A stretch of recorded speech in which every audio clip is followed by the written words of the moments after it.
We call it the new epidemic, and tonight, those directly affected have a very loud voice aimed at one social media company in particular. That's the Pulse of America. We're talking about fentanyl and Snapchat. NewsNation cameras capturing this rally in Los Angeles just a few hours ago. Parents who've lost their children to drug overdoses gathering outside of Snapchat headquarters, demanding accountability and change. Here's what we know. Fentanyl is the #1 killer of young people in America right now, and it accounts for 64% of drug overdoses overall. And enough of it is found on social media for Snapchat itself to announce some changes this week. The company says its detection of drug sales on its app is up almost fourfold in the past year. And when it comes to detecting drug dealing activity, Snapchat says the account is banned right away and the account holder is blocked from creating new accounts. Snapchat is also collaborating with law enforcement more quickly and working with experts to update the list of slang and drug-related terms to look out for. Snapchat is also making it more difficult for teenagers to connect or friend people they don't know on the app.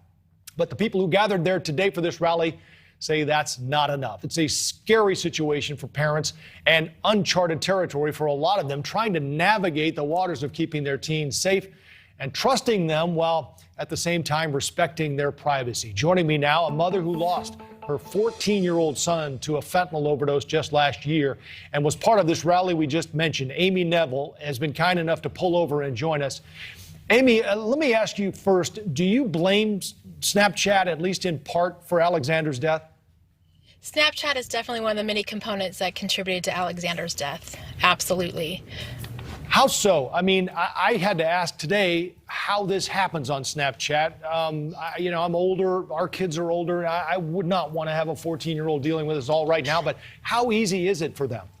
It's just a couple clicks away. They just need to put in a few search terms and it'll take them right to a drug dealer. I believe Alexander may have known this drug dealer prior to his death, and they definitely connected through Snapchat. And it was, easy way to order up some drugs for Alex and experiment, and it was super easy for this drug dealer to come right to our home and deliver them.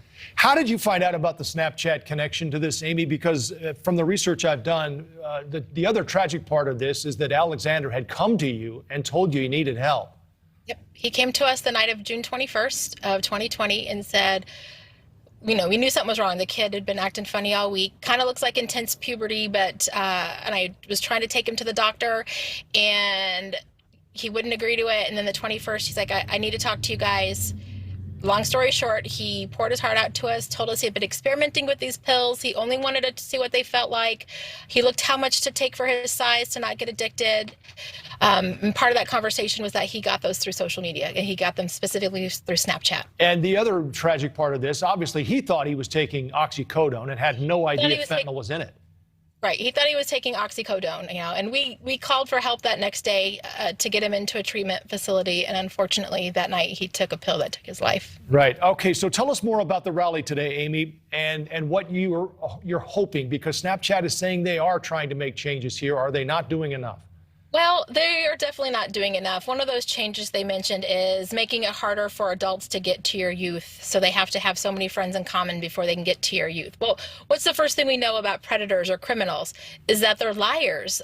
They'll go on there and create accounts with a fake age that will still link them right to our kids.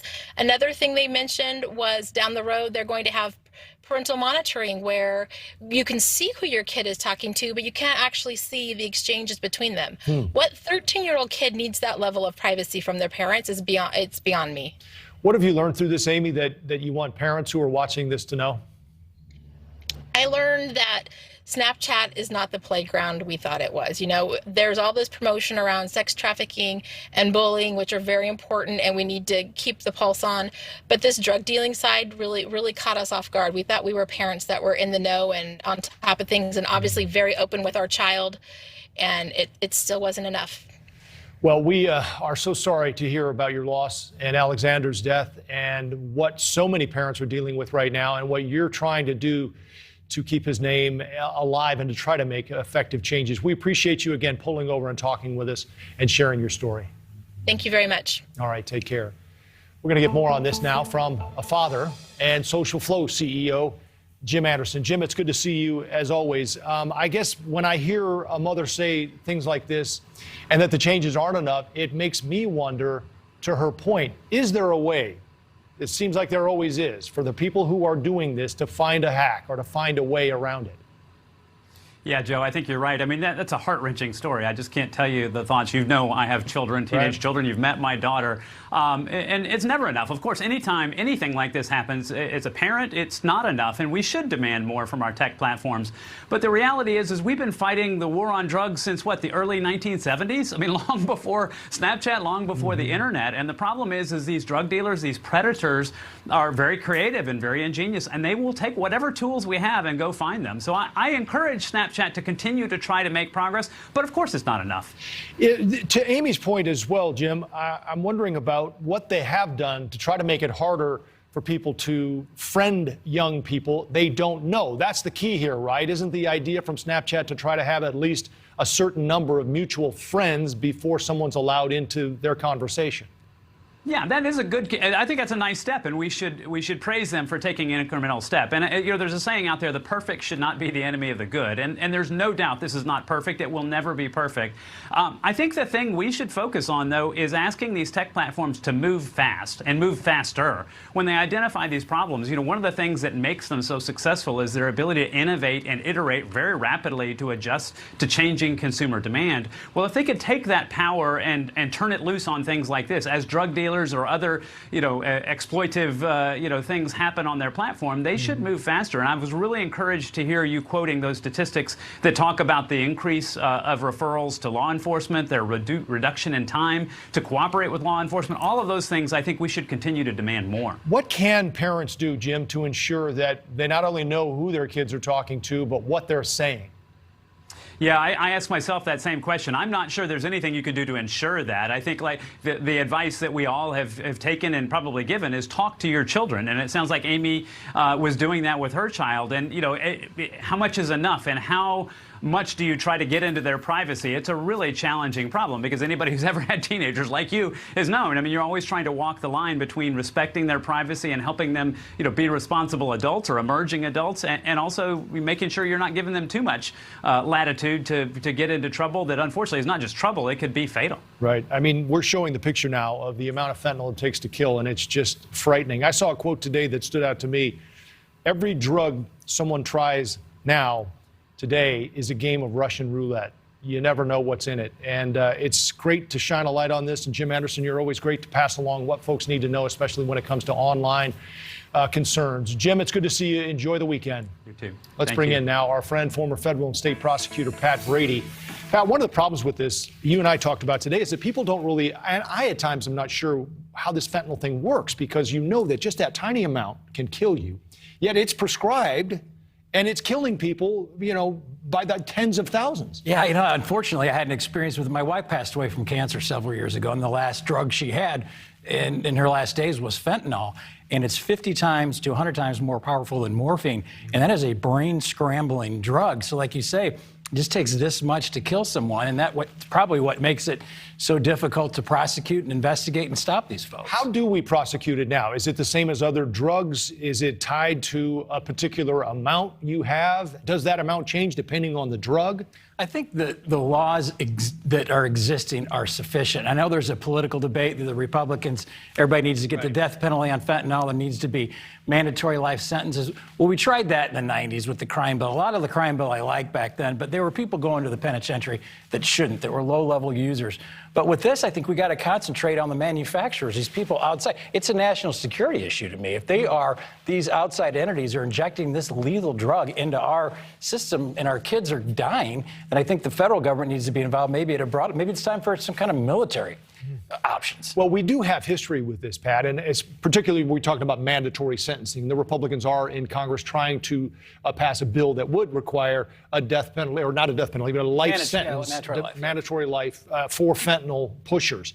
You don't think that acts as a deterrent? Well, I think I think what acts more as a deterrent, the length of the sentence in my experience in reading is not necessarily deterrent to these criminals, but what the deterrent is the idea or the concept that they may get caught and go to the penitentiary immediately. And I think all of this is in the backdrop, at least at the local level, not the federal level, with a whole series of woke prosecutors that don't think people need to go to the penitentiary for dealing drugs. And I think if you're a criminal and you think that you're not going to get caught or you're going to be out on bond the next day, then you're going to keep dealing. As opposed to getting caught right away and doing the time. Right. Is that what you're saying? Yeah, doing the time and staying in jail. Now, even here, and you talk to anybody in law enforcement, these people laugh because they go, they're going to, even if they do get arrested at the state level, they're going to be out on bond on this catch and release woke policy we've seen the last couple years. We can talk about the demand side because that's clearly a big part of this and an issue, unfortunately. And most of these kids, a lot of them anyway, are they don't even know they're taking this, which is what makes this even so tragic. And there's also talk of these sort of fentanyl strips that you can use now that they're talking in some states of legalizing that allow you to test it so you know what's in it before you take it. But I guess the question beyond the demand side, is there more we can do on the supply side to try to cut down on this beyond what you said? Maybe Look, this is all grown in the COVID era, right? We had our full focus of the country is basically on COVID. And at the border where this is coming across, we're focused on bodies coming across of the Rio Grande. Right. Maybe we need to make our focus back to the points of entry in Arizona and Southern California and Texas where this is coming across. You look at that graphic you had up, this much of this stuff. So I think it needs to be something very broad, very federal, and I think it requires the White House to get involved because the story we just watched, I mean, we have kids, it's tragic. It is. And I don't know, at least it's starting to get to the point where people are understanding just how serious this is and deadly. I mean, the whole opioid addiction thing. You go back 25 years when they were pumping Norco and Oxy, all these oxys in the system. People they used to prescribe it like candy. And people, that's a gateway drug to, if you can't get it, you can't get the prescription, you go get heroin or you get off, illegal fentanyl, and that's how you die. All right, Pat, thank you very much. We're talking about the prosecution side of it, and that wraps up that discussion. For now, though, we're going to move on to a foreign policy issue. It began with a handshake and some smiles, but no friendly chit-chat. As Secretary of State Antony Blinken and his Russian counterpart met today in Geneva. On the agenda, stopping a Russian invasion of Ukraine. Russia claims it's not planning an attack, all while amassing 100,000 troops on its neighbor's border, which is why many remain unconvinced, including frequent guest of our program and friend Hal Kempfer, a retired Marine intelligence officer. He says Ukrainian forces already hunkered down on the front lines should prepare for Russian cyber attacks to paralyze their defenses, along with drone and air attacks and a traditional ground assault as well. He calls it a war fought in 4 dimensions. And he joins us now. Hal, it's always good to see you, my friend. You think this will go down in a different way than we've seen? It certainly won't be a conventional war if it happens. Joe, I think we're going to see a war very different. I think what you're going to see is a hybrid war. We're going to see another domain, if you will, or war-fighting domain. We've been talking about it for a couple of decades. Cyber, the internet as a war-fighting domain, and I think we're already seeing that. Yeah. We saw the first salvo, if you will, against the Ukraine, apparently from Russia. Yeah, they were I guess, taking down several Ukrainian government websites, correct? They were taking down government agency websites. A little bit of that is intimidation. It's psychological warfare, saying we can do this. One of the things that Russia, the U.S., China, and other actors out there, nation-state actors have, more sophisticated actors especially, is we have a lot of cyber tools that we don't use. They're very powerful. Going in there and doing things like attacking their utilities or grid system, taking down major agencies in terms of their ability to function, logistics, things like that. We don't use it because, first off, once you use it, they know what it is, so they'll build defenses against it. Second off is because it's very provocative in nature. However, if the Russians are going to go into the Ukraine, as they increasingly seem like they're going to launch some sort of offensive military action, we may have seen the first salvo, which was as more of an intimidation and disruption attack using cyber. And you think if this does happen, Hal, and we've had people tell us the percentages are somewhere, including Admiral Stavridis, between 30 and 40% that this does happen, you think we could see some things that we haven't seen in warfare? I think what we're going to see is some things we've seen in other wars. Things that we saw in Syria will show up. Things that we saw in the Caucasus, in Azerbaijan, and the use of drones. The Ukrainians have Turkish drones, which were very useful in other theaters of war. I expect them to use those drones extensively. The Russians have some long-range missiles. They can actually target Kiev with these tactical missiles. We may see strikes on the Ukrainian capital as an opening salvo. There's a lot of different things we're going to see. The Ukrainians are going to have a challenge of being disciplined enough not to fall into some Russian doctrinal feints, if you will, where they actually try to pull them in and decimate their forces. And I think from what I'm seeing is the U.S. and the U.K., for that matter, are working hard to develop a rather unique counter-mechanized defense in depth against a Russian assault. All right, Hal Kempfer, it's always good to see you. It's great to have your voice on matters military and otherwise. Semper Fi, my friend. Semper Fi. Thanks, Joe. All right, take care. Officer-involved shootings, a phrase now being criticized by the media. How some say journalists should cover these shootings instead. That's tonight on Dan Abrams Live, 8 Eastern, 7 Central. If people aren't reporting, they should be. Because this is a free market and people, we're a free market economy. They should be able to participate in that. That was House Speaker Nancy Pelosi speaking just a few weeks ago against a ban on lawmakers trading stocks. But Pelosi now softening her stance, saying she is open to the ban. Joining me now for more, our friend, political reporter from our partners at The Hill, Julia Manchester. Free market, Julia, but the problem here is that they have a lot of insider information.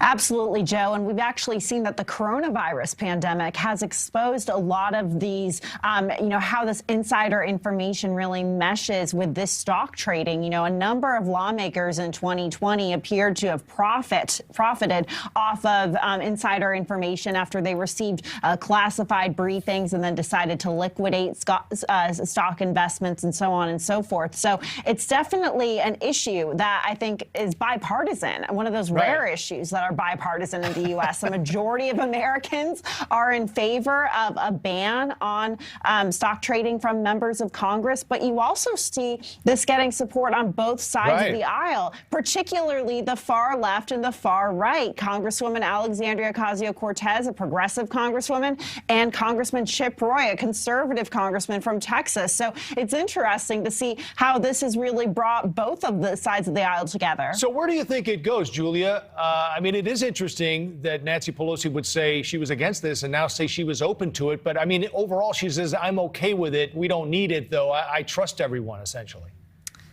You know, I think we'll have to keep an eye on the midterms. If Nancy Pelosi keeps the speakership, I would assume she gets pressure from those members of her caucus like Alexandria Ocasio-Cortez and maybe some other members really pushing for more limits or more reporting on this issue in terms of how, when lawmakers are required to disclose this information. There could be a push for a ban. But we know that Kevin McCarthy, the House Minority Leader, who, theoretically would be speaker if Republicans take control of the House, he's in favor of this ban. So it does appear to be going in this direction. But, one thing that I thought that was interesting that Pelosi said about this was that she said, well, okay, if members of Congress are held to the standard, that's one thing, but we should also hold members of the Supreme Court to that standard. Yeah, where do you draw the line? That's another thing we've talked about. But I guess I wondered today, Julia, maybe Pelosi has softened her stance on this because she doesn't care, because she's not going to be around, because there is now this reporting in some circles that she won't be returning for another election, perhaps because the thought might be that she sees the writing on the wall and that the Democrats lose the House in the midterms. It's quite possible, but I think Democrats are obviously being tight-lipped on this, talking to Democratic Congressional Campaign Committee or other Democrats involved in the midterm process. They very much are being tight-lipped on this and trying to be optimistic, saying a lot can happen between now and November. But we do see that a lot of these districts and redistricting do appear to be favoring Republicans. This is going to be a tough hill for Democrats to get over just because it's a first-term president's first midterm election. The opposing party tends to get seats. You see Republicans really trying to cash in on this inflation issue and accusing Biden of being behind it. So, or the reason for it. So it's definitely a tough year for Democrats right now. Julia Manchester with The Hill. Always good to see you. Have a good weekend. You too. Straight ahead, they're taking matters into their own hands and solving a problem in the community, kind of like Batman. Problem is the mayor doesn't appreciate pothole vigilantes, also kind of like Batman. We'll ask one of them about this next. So let's say you're driving along and you find this. Check it out, a pothole. Ouch. So who do you call? How about the roads department? Well, a group in Vallejo, California says they tried all that and no one came to fix anything. So what'd they do? They suited up and started fixing them on their own. One resident recently posted to their Facebook page, "Pothole Vigilantes, can you please fix this hole? It messed up my car and I don't want anyone else's messed up." The vigilante himself now, David Masteller Jr. joins us now. David, it's great to see you. That's a great smile. You got your crew with you there too, huh? You fixing a hole right now? We're actually assessing one that we forgot yesterday. And so, but hey, Joe, thank you for having us on your show. We deeply appreciate it. All of us here in Vallejo, we just can't say enough for all the media attention that we've got. We love our city. And if I could show you what we're trying to fight for here is, if you could see the view. Oh, you don't want to see my ugliness. Okay. Just the view of Vallejo and how gorgeous it is. Look at here. that. And yes, and so we're fighting our butts off to keep this city beautiful. I mean, Let's see the pothole. There it is. Yeah, that needs yes, fixing. So what do? You just go to Home Depot and get bags of asphalt or what? No, actually, we're going to an actual asphalt plant that happens to be up the street here in Vallejo. It's called SIR Industries, and we're buying bulk at a ton at a time. Wow. 1 ton at a time, which is $160 a ton compared to buying individual 50-pound bags, which are $50 or no, actually $20 a bag. Right. So we're buying in bulk, and yesterday we ended up dropping a ton and a half of asphalt on streets. So how do you do it? Do you have the equipment? Doesn't it have to be heated up to a certain temperature in order for it to bond? No, this is a really good material that is produced by them called Easy Patch, dry asphalt. And all you got to do is pack it in, and as cars keep running over, it becomes more solid and more solid, and to the point where it actually looks better than the existing street. Wow. So this is the thing. People are going to see this, David, and think, wow, great. I mean, how wonderful. A community is coming together to fix and take pride in the streets they ride and drive on. But it hasn't been that way, right? The mayor's fighting you on this? Well, today we actually had an interview on OzCat Radio, the local community radio station today, with the vigilantes and Mayor McConnell, and he's a big supporter of this and will do anything he can to help this be legal. They're digging how fast we can produce. Right. And the city's doing everything they can to work with this. We're not divided. We're all Vallejoans. We all love each other. We want what's best for the city. So what you're doing isn't illegal then, right? What are they worried about, the liability? It seems to me like they have more liability with a giant hole in the road that cars are driving into and damaging their frames. Joe, that's what makes sense. But when you're dealing with the government, like my man Gil said, they tend to get over. What's the legal word you used? Too many legal jargon is in it's kind of legal.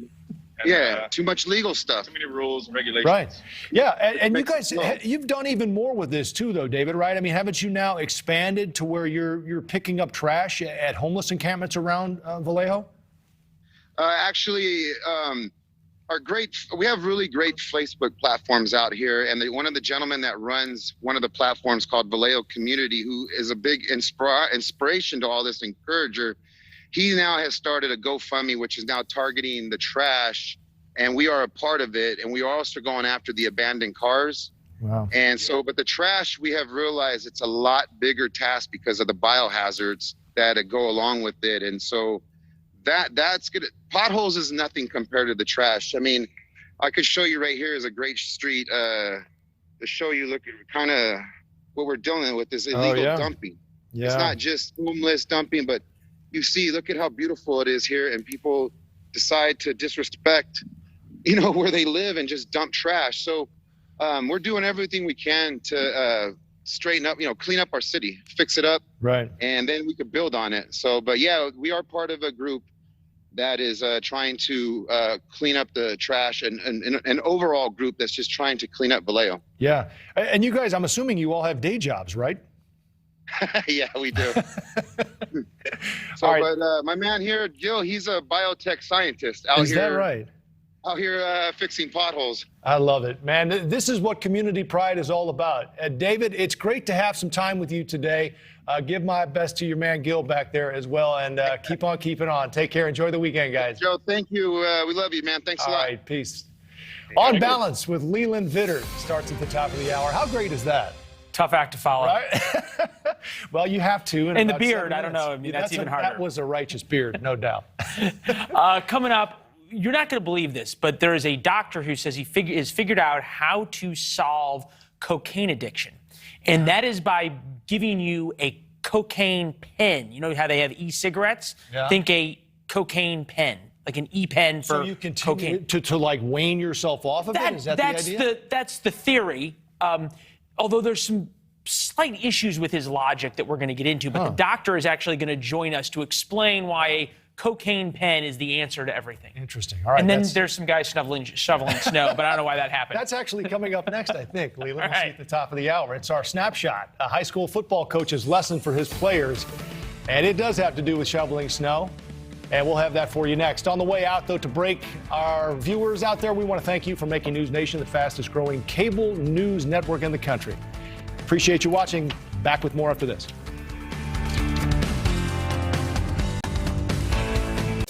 Tough week for U.S. stocks. Markets dropped again today, led by the tech-heavy NASDAQ, down 2.7%. S&P not far behind, dropping nearly 2%. Dow Jones dropped 1.3%. The NASDAQ down more than 7% this week, and now in correction territory, down more than 14% since hitting an all-time high. That was in November of last year, but this is the worst week for stocks since March of 2020, the beginning of the pandemic. Markets got off to a slower start since to a new year, since 2016. Time for our snapshot now.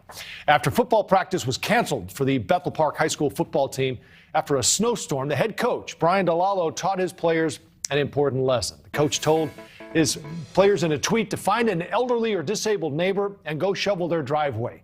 Coach DeLallo told his players not to accept any money if offered. Some players spent the next 8 hours shoveling driveways and sidewalks for their neighbors. Lineman Dave Schultman told the Washington Post, quote, "It made me feel like I was part of something bigger than myself." He went on to say it was a fun way to spend the snow day as well. Even skipped out to lunch for a little bit. Man, that's hard work and a workout. That's our time. Thanks for joining us. Have a good night and a great weekend. On Balance is next. Thank you for watching. Click the red subscribe button below so you can get more of NewsNation's fact-driven, unbiased coverage.